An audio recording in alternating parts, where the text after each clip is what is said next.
this meeting to order. We could proceed.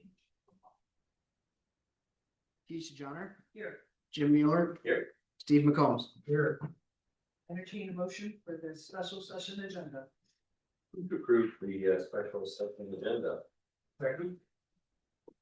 McCombs, Aye. Mueller, Aye. Johnner. Hi, on to business. Today, board before you in the public, this is a public hearing. This is the proposed FY 27 Marion County property tax levy. Again, this is the public hearing portion. If you to speak to the board, you come to the podium, you state your name, your address so that we can have it online. And then please keep your comments to 3 minutes if you could. So this is the public hearing portion. Is there any public comments?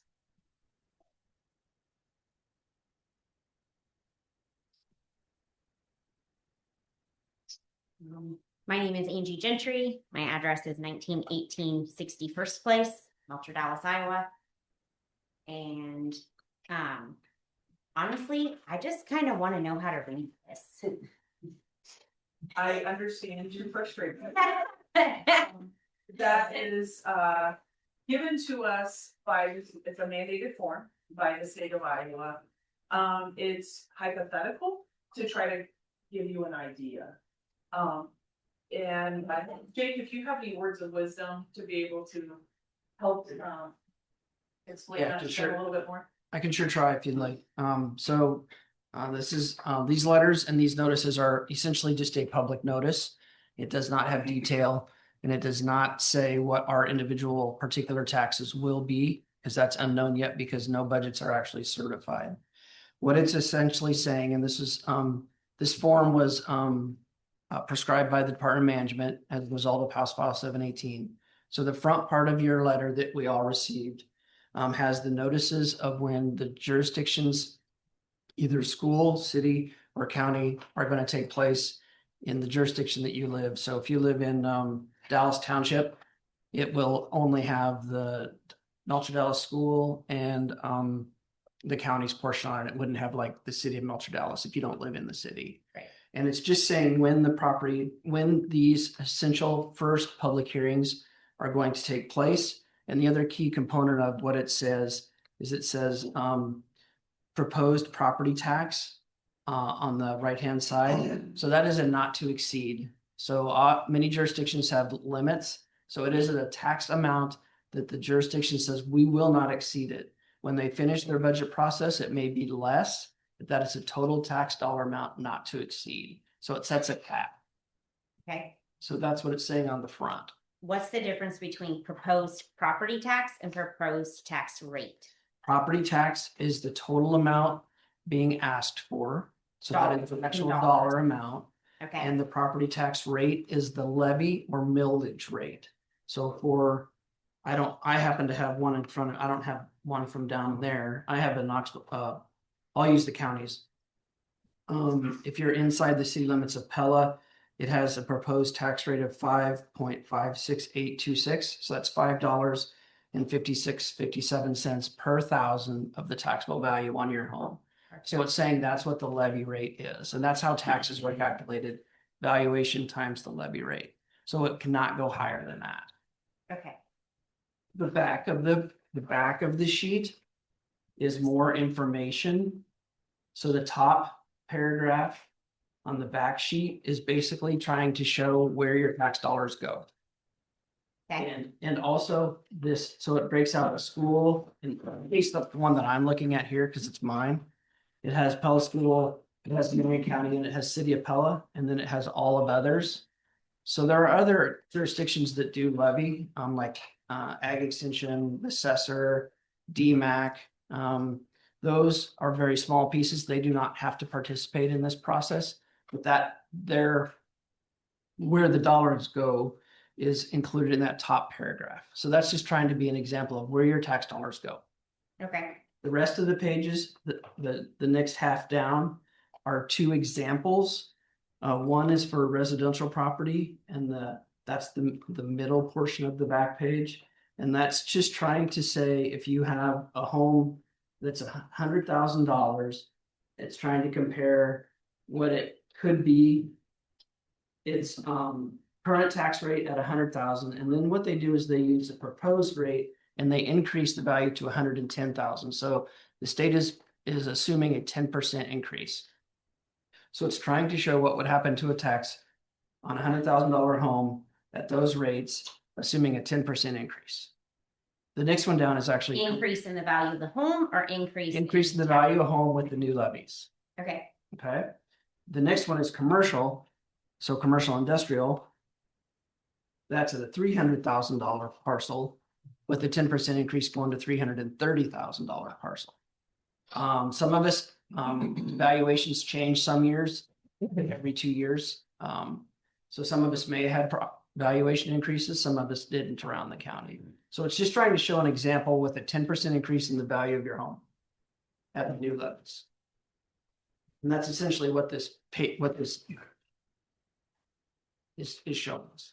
and then what does non-TF, TIF and TIF mean? after Okay, that? so TIF stands for TIF, Tax Increment Financing District. So some jurisdictions, cities, Pleasantville, Pella, Knoxville use an economic development tool called TIF. And so in Pella, let's say in the what's called the Prairie Ridge area, kind of out there by the Chick-fil-A and the Ulrich Motors, that housing development is in a TIF. So some of that money is going towards that economic development project. It doesn't affect the taxes that you and I pay on our homes, but it does affect the distribution. The jurisdiction that has implemented that economic development tool called TIF gets more of our tax dollars than if it's in a TIF area. So most of the county is not in a TIF area. So non-TIF means you're not. Okay, So, and then total property tax is the total property tax for that division, like the total they're getting from everybody. yeah. And then authority percent of tax is what? So like for mine, I'll just use mine as an example again. And the top line, not picking on mine is Pella School. So 45.95% of the amount of tax that pays goes to the school. So it's basically 46% of the total taxes go to the school. Oh, 17% goes to the city. Or excuse me, 17 to the county, 33 to the city.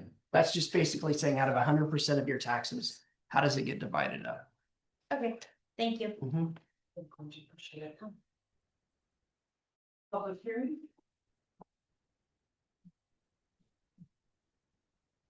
My name is Bruce Thompson. I live at 1187 Highway T17 in Pella, or a Pella address. My one question and then an issue, just the difference on the bottom of my sheet, I wasn't necessarily seeing all of the numbers he was referring to on the sheet that I have. But the urban resident and rural resident, the great difference in the rates between those two. Why that difference? Is that because city is taxed additionally Yeah. separate from this? Yeah. All right. My issue then on the other side is that it seems like we are often quick to just simply raise property taxes. The valuation on my house has gone up dramatically the last couple of times. Not the value of the house, the valuation of the house. And what I would like to see is some evidence that there is effort on the part of whoever makes the decision to be looking at ways we can be more efficient. It would be great if we could see this year, we saw that there was inefficiency, waste or whatever, and we were able to reduce our expenditures in this area, but we see that we need to increase our expenditures in another area. Seems like, in my opinion, we don't see those times where you say, we can be more efficient, we can get a better deal, we can cut some costs. That would make me much more agreeable to spending more in other areas rather than just simply throwing money, additional money, and never reducing or never pulling back in areas where we can. So I would encourage the decision makers, I realize this is just in the hearing part of things, to hear those of us who say we just see it always going up, but we don't ever see any corrections or adjustments in a downward way showing us that there's a real effort to look at efficiency areas. I'm just gonna add for those that are here in the public also, and Bryce stated, please know that the Department of Management, there's a formula that our assessor has to follow. And your property does have to be assessed, and has to be within a window of 95% to 105%. We at the county did decrease your levy. It is going down 16 cents. So anyways, since this is the public hearing portion, is there anybody else here to have public comments?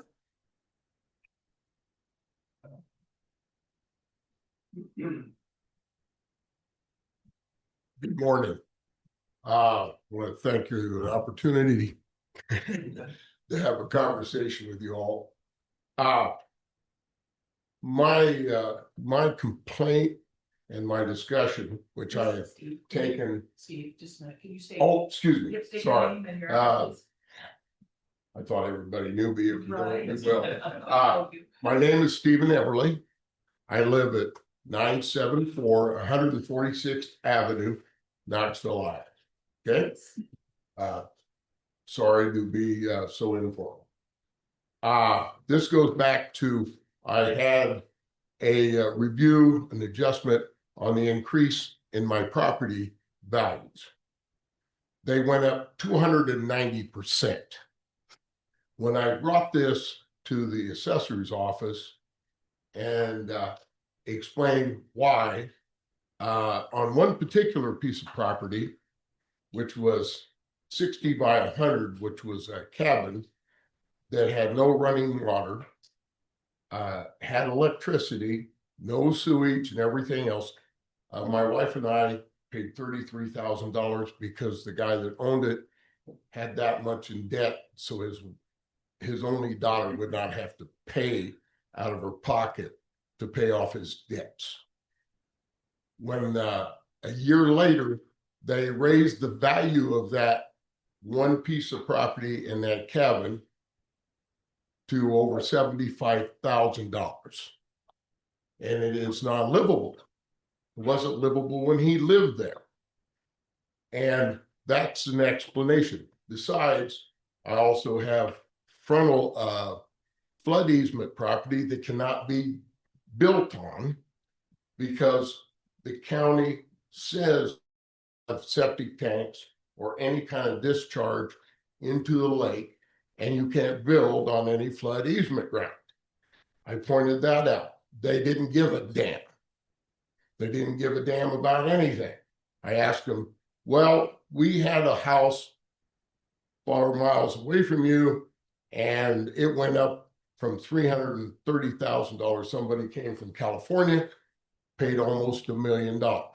So we assume that your house should be worth that. Now, I paid for my house 44 years ago for $30,000. After a tornado went through, and we didn't have any insurance, and it was told, we actually had the County Board of Supervisors show out with a meeting. They lowered my value, but before they did that, they had raised it to $150,000. In 2 years after we purchased the ground for 30 grand. This is an ongoing way to raise your taxes. Now, I have been informed they cannot raise my taxes more than 3% a year. This public hearing is based on to bring out the evaluation so they can be taxed. Now, I may be different because I've been kind of successful. I've taken a dump of a place and turned it into a nice home. Now I am getting punished. I do not own my property anymore. I rent it from the county. This is supposed to be America. We should own our property. You cannot take money that's an investment and tax it on unrealized gains. Until I sell my property, we have no idea what it's worth. And I don't give a damn about the assessment. I don't care about California. I don't care about the people who are moving here from California, Washington, Oregon, to escape the insanity is there. I don't want it here.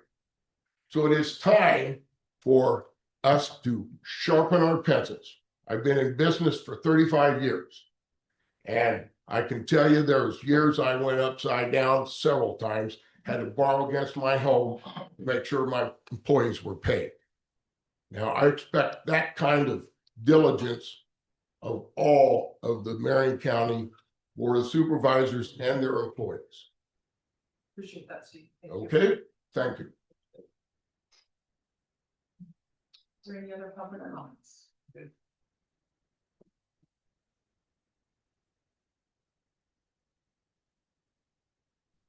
My name's Harry Ehrlich, 725 Countryside Lane in Pella. And Steve is a hard act to follow. And I have some empathy for what he's saying. And I have a residential home, bought it 5 years ago when I came from California. And it's gone up in assessed value. And I do think that the assessments are going up too much. That's something you don't control.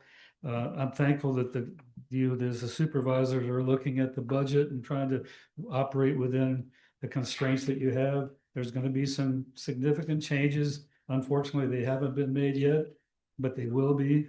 I think that we know that. So thank you for lowering the rate a little bit. And I know you had to increase a little bit for debt service.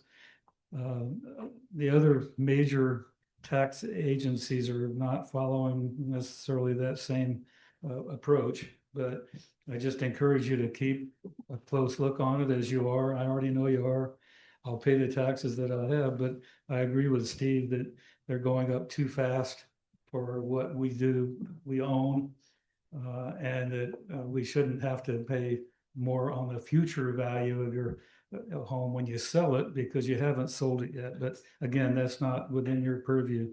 Thank you for taking our input. Appreciate it. Thank you. Are there any other public comments? Do you have anything online? I'd just like to recap, Harry, I appreciate your comments. I do think that it is important that the constituents understand when it does come to the Iowa Department of Revenue, that is something that's out of our purview. That is something you talk with your legislators about. They are the ones that do oversee the assessment values and the formula in which that assessment value is based upon. That is important that you do reach out to your legislators in regarding that. But otherwise, this is the public hearing portion. I'm just going to say one final time. Is there any public comments? I would like to say, we tried a year or so ago, dealing with these assessments and we got our hands slapped by the state. May I have a question? Yes, Steve. Who pays the assessor? Who pays the assessor? I want to know who writes a check for the assessors. So the assessor has their own levy. Where does the money come for the assessor's office? So it's a tax levy. Yep. I pay for it, Mhm. okay, and you're in charge of them. No, we're not. It's called a conference board. Separate It's board. it's a completely separate board. It's made up of mayors, school board, and the supervisors. And no individual property owners or voters of the county. That would be, again, going back to the state and asking for a change of state code. So no, you're correct. It's the representative in which you elected. So that's why when I asked these questions of the assessor, he told me go stuff saying. Well, I would hope that he wouldn't say go stop saying, but He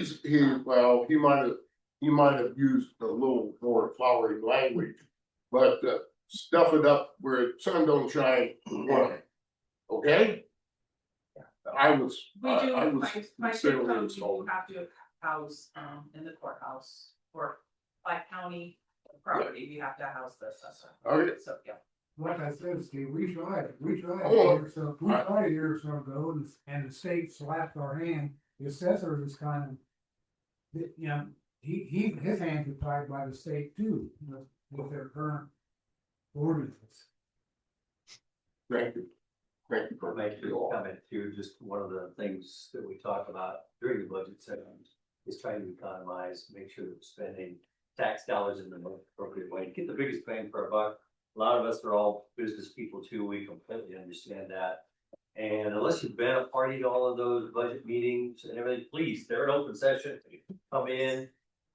You can have comments and things during those things too, but we do talk about those things, we focus on those things. It's just like anybody else's home budget. Price of gas goes up, yeah, we can do the same thing, but we still have to have an incremental amount more in order to do that. It not only affects everybody, it affects us too, with our property. We're in the same boat. And the one last thing that I did want to point out is our levy rate, again, as we said, is going down. And I'm not sure the other taxing entities, I can't speak to it, I don't know, I'm in charge of those. But as Jake pointed out earlier, the county's percentage of your total was maybe 17%. Cities were significantly more, and schools were significantly more than that. So just make sure that we're talking to the people that impact your taxes the most are the ones that you should be talking to most pointedly, because we are truly trying to control taxes. We're definitely looking at the efficient issue. I mean, we have departments now that are saving us money.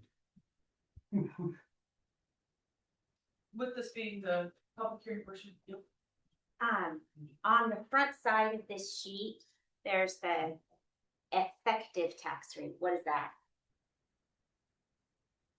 go ahead. The effective tax rate would be if I gotta think about this for a second. It is The levy did not change. if the levy did not change at your, Or the amount you tax dollars to receive did not change. That's Yeah. the effect. yeah, so what would the levy rate be if the tax ask stayed the same at the new valuation rate? New evaluation being the 10%.